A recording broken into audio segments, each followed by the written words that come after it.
दोस्तों, आज मैं आपको एक ऐसे भोले भाले भक्त की कहानी सुनाने जा रहा हूं जिसकी सादगी और दिल की साफगोई ने खुद भगवान को उसके घर आने पर मजबूर कर दिया।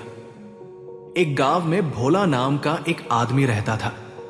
जैसा नाम वैसा ही स्वभाव, सीधा सादा, बेफिक्र और मन में कोई चालाकी भी नहीं रखता था।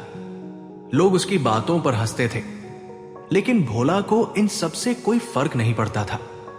वो भगवान का सच्चा भक्त था और लकड़ियां काटकर अपनी रोजी कमाता था। सप्ताह में एक दिन वो मंदिर जाता और भगवान के दर्शन करता। एक दिन मंदिर में उसने देखा कि मूर्ति के सामने इतनी अगरबत्तियां और दीपक जल रहे हैं कि धुएं से वातावरण भर गया था। भोला को लगा, अरे, प्रभु की आंखें जल रही होंगी, सांस लेने में दिक्कत हो रही होगी।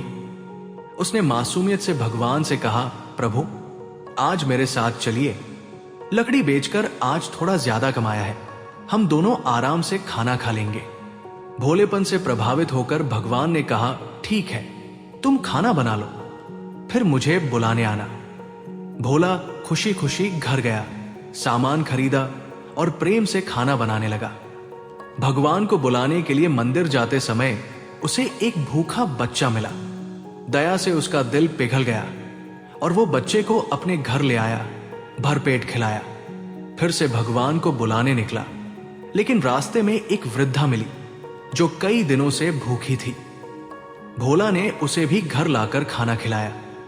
अब उसका खाना लगभग खत्म हो चुका था। वह पास के व्यापारी के पास गया और अनाज मांगा। व्यापारी हंसते हुए बोला, भगवान किसी के घर नहीं आते। लेकिन भोला ने विश्वास के साथ कहा, मेरे प्रभु आएंगे, उन्होंने वादा किया है। व्यापारी बोला, चलो ठीक है, पर अगर तुम्हें अनाज चाहिए तो ये बाहर रखी हुई सारी बोरियां उठाकर अंदर रखनी होगा। तो भोला ने उसकी सारी बोरियां उठाई और उनको अंदर रख दिया। तो बदले में व्यापारी ने उसे अनाज दे दिया। वो फिर खाना बनाकर भगवान को बुलाने चला। रास्ते में एक भूखा बूढ़ा मिला जिसे उसने भी अपने घर बुलाकर खिला दिया।